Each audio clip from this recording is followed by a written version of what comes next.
What is going on, my thriller troopers? It's your gamer of the century ThrillerBlast over here, and today we are introducing a new series in my channel. Thriller Discusses or ThrillerBlast Discussions, but whatever you want to call it by these titles. Anyways, on episode 1 of Thriller Discusses we are going to be discussing about a certain game some of you guys know from the anime community is Genshin Impact. Yes, the game who was widely known for having Zelda Breath of the Wild, another game I've heard of, element into the game which so much similarities to it. Even though I'm not a Zelda fan or anything, I do believe the game is a Breath of the Wild count plagiarism.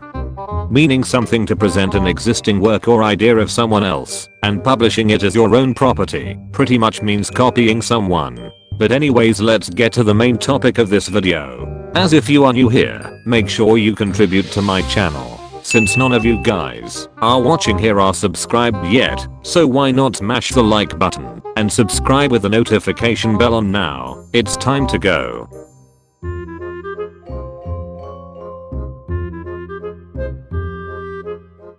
For those of you guys who don't know what Genshin Impact is, despite I just told you it's Zelda plagiarism, it's an open world type game where you can explore its beauty. The game has its own setting in this world called Teyvat, but if you're a Zelda fan you might think this world is Hyrule, another similar looking world with major similarities. You can explore its 7 nations of the world, while I only explored 2 of them, since the game is under construction for the 5 other nations. You can battle enemies which look like the one from Breath of the Wild. Most of its common enemies like the Hilichurls, Slimes, Abyss Mages etc, which are like how Gombus, Koopas and Lakatos from Mario are common enemies, being a part of this terrorist group.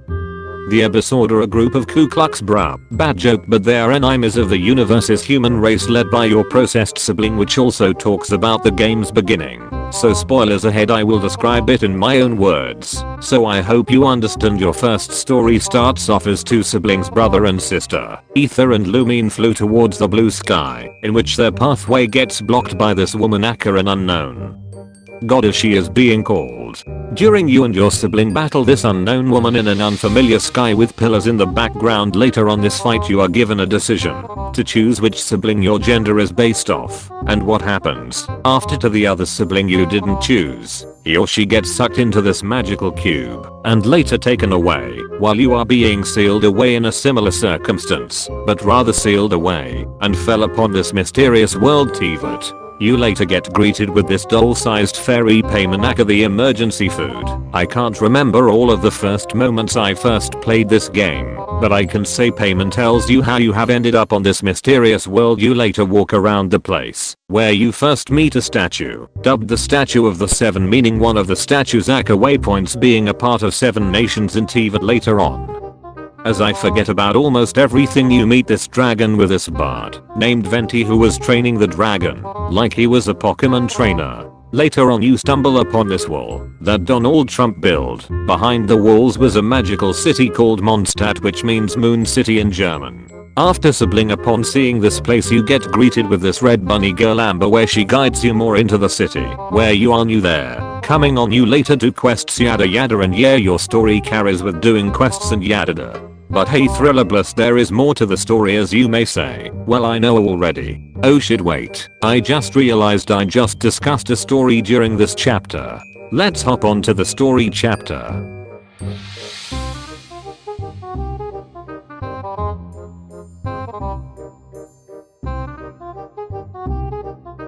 So since I accidentally discussed about the storyline, but that was the first parts about it, let's get into more into the storyline. So later on I couldn't remember the storyline so far, but I can describe them. They are pretty neat with great scripting. You can enter temples or idiots which are located around areas you can explore. I've did some story quests so far I remember, only to be expecting to unlock more characters just like I did with Ember, Kiara and Lisa, but later on, you have to wish for them in order to obtain those precious characters. But however, you need primogems in order to have wishing keys called Acquaint Fates, which everyone uses these to tip their coin into the gacha system to obtain special items, which I'm going to be discussing next. Also forgot to mention about boss battles. I've done some 2 boss battles, one with Davil in Akastorm Terra where you fight this Pokemon looking dragon and this huge dinosaur sized wolf god, which really surprising me made it very challenging. I felt like I've never experienced combating them before. I don't know what next bosses comes after next. I will be expecting them in the future, but now let's discuss about our next topic.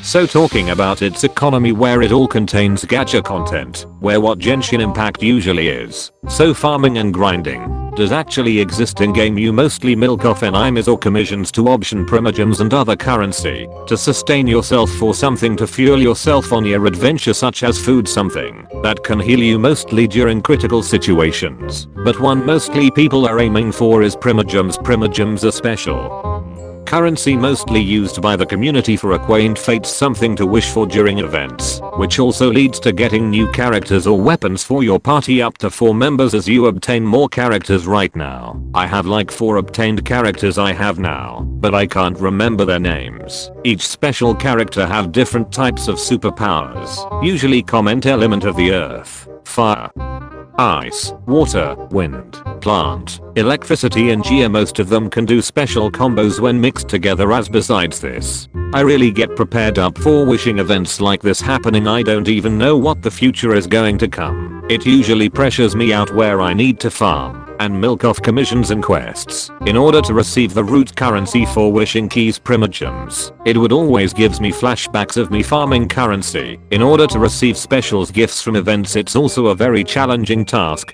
to do. You can possibly miss out the event, something I'm really worried about. But as besides this, let's now discuss about the gameplay.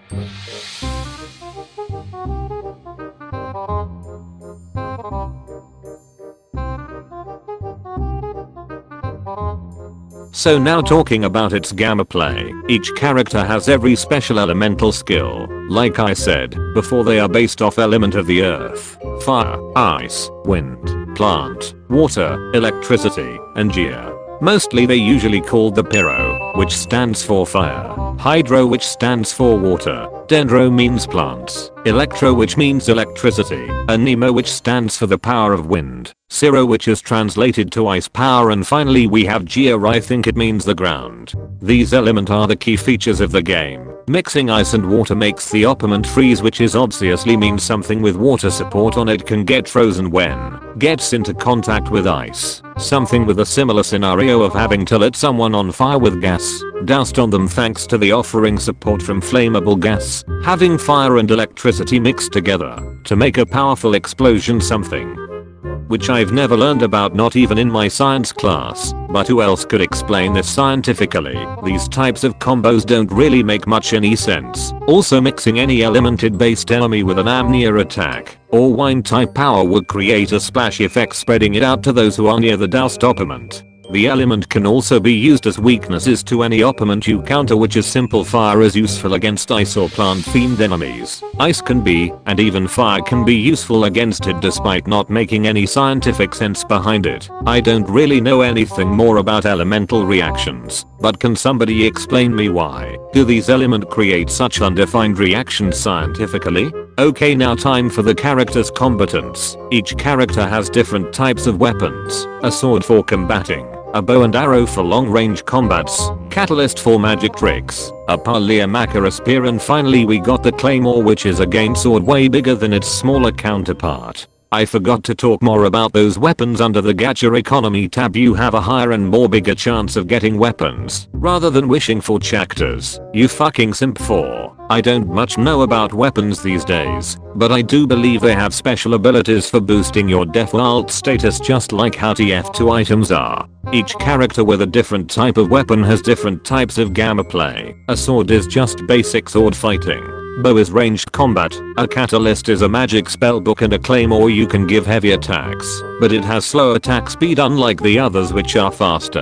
And speaking of being fast like Sonic the Hedgehog, I believe the spear or the Parliam is the most fastest attack I have yet I experienced using a spear from this Chinese girl named Xiangling, who has an eating disorder and are basically an advanced and Malay version of a low tier character sharing the same element, Amber. Also, besides the trash girl, we got some other couple of characters I'm going to discuss about later on soon. But for now I don't have any top tier characters. Now time to describe the ones I have.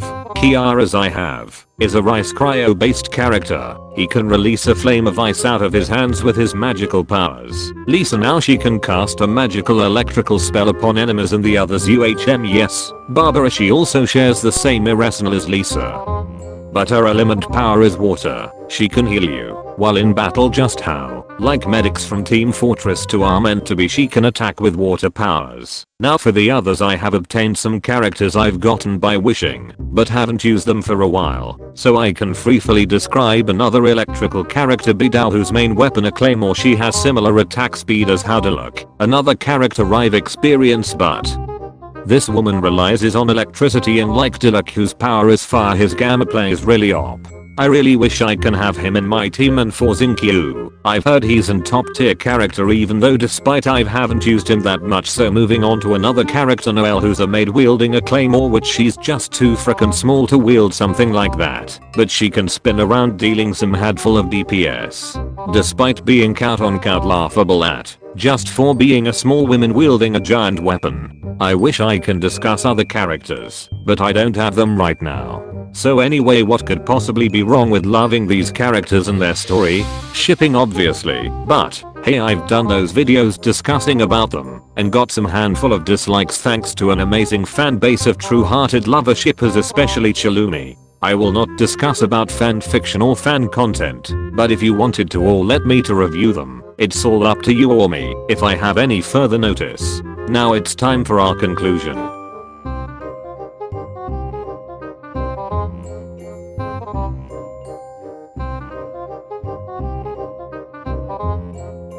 Although I did find the game very enjoyable to play with, there is obviously going to be a lot of gacha event catching up, farming and shit. The game is still in development, since not a lot of areas and storyline have been expanded to the end yet. The events really pressure me that much, because obviously building characters, after obtaining them from wishing, is also going to be a parenting task to do. You have to level, or build them up in order for them to become the strongest and really have challenging times, even though I made well into its community and I can witness a lot of fanfiction going on around there, mostly icy ships.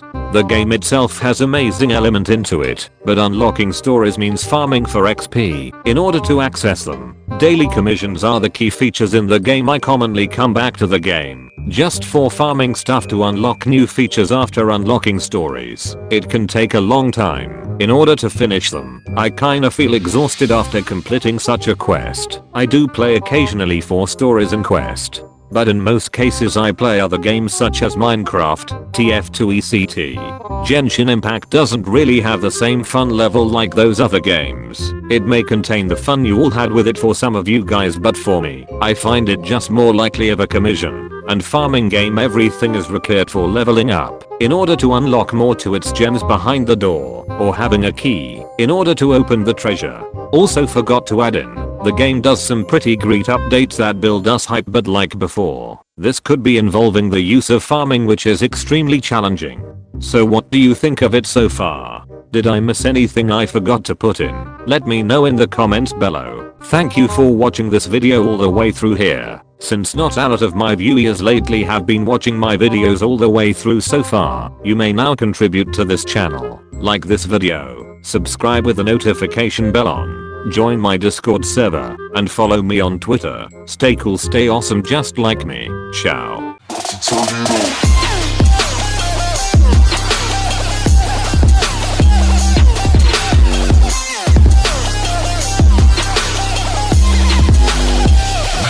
Tornado.